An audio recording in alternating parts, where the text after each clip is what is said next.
নমস্কার, বেনবিল ফুডে সবাইকে স্বাগত জানাই। আজকে আমি বানাতে চলেছি এক মজাদার রেসিপি। এই রেসিপিটা বাড়িতে অবশ্যই আপনারা একবার বানাবেন, সবারই খুব পছন্দ হবে। আজকে বানাতে চলেছি লুচি, রুটি ও পরোটা। লুচি, রুটি, পরোটা বলেছি বলে এটা ভাববেন না যে আমি ময়দা বা আটা দিয়ে বানাচ্ছি বা সুজি দিয়ে। এটা আমি বানিয়েছি মুড়ি দিয়ে।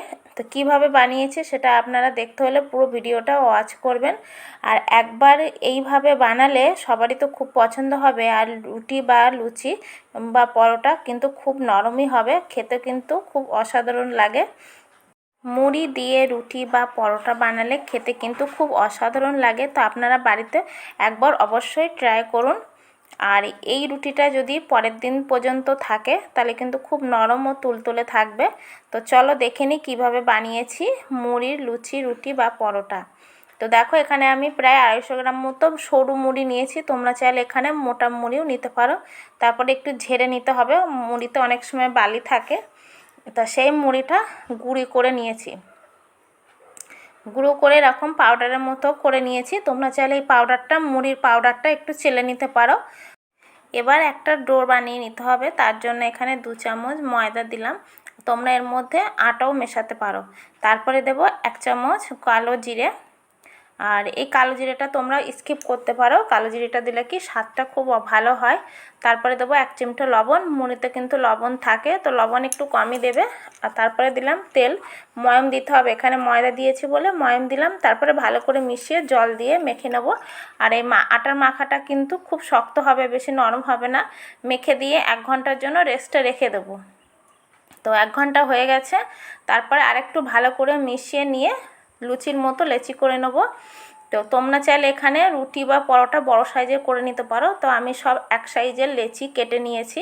তারপরে ছোট মিনি পরোটা বা মিনি রুটি বানাবো। আর এখানে লুচির সাইজটা কিন্তু একই থাকবে। তো তারপরে এরকম তেল দিয়ে বেলে নিতে হবে। আর ওদিকে আমি আগের থেকে কড়াইতে তেল গরম করতে বসিয়ে দিয়েছি লুচিটা বানাবো বলে। তো এরকম করে হালকা করে বেলে নিতে হবে। এখানে আমার 4টে লুচি বেলা হয়ে গেছে। এবার তেলটা গরম হয়ে গেছে, তেলের মধ্যে দিয়ে এক এক করে ছেঁকে নেব। তো তোমরা ভিডিওটা স্কিপ করবে না, ভিডিওর মধ্যে একটা ম্যাজিক আছে, সেটা দেখলে বুঝতে পারবে। তো লুচিগুলো এরকম হালকা হাতে চেপে চেপে ব্রাউন করে ভেজে নেব। তো এই লুচিগুলো কিন্তু উল্টানো লাগে না, আপনা আপ থেকে উল্টে যায়। তো এই ভিডিওটার মধ্যে এটাই হলো ম্যাজিক। তো তোমরা পুরো ভিডিওটা দেখো, ম্যাজিকটা নিজেরাই বুঝতে পারবে। তারপরে তেল থেকে ছেঁকে একটা প্লেটে তুলে নেব। তো লুচিগুলো ভাজা হয়ে গেছে। এবার মিনি পরোটা বা মিনি রুটি বানানোর পালা। তো প্রথমে আমি মিনি পরোটা বানিয়ে নেব বাচ্চাদের জন্য। তোমরা যদি বড় পরোটা বানাতে চাও তাও বানাতে পারো, কিন্তু মিনি পরোটা বা রুটি কিন্তু খেতে খুবই সুন্দর লাগবে মুড়ি দিয়ে বানিয়েছি বলে। তো এরকম হালকা হাতে এবার আস্তে আস্তে করে ছেঁকে নিতে হবে। তো প্রথমে আমি তেল দেব না, আগে রুটিগুলো সেঁকে নিয়ে পরে যখন একটু লাল লাল বা ব্রাউন হয়ে আসবে তারপরে তেল দিয়ে সেঁকে নেব।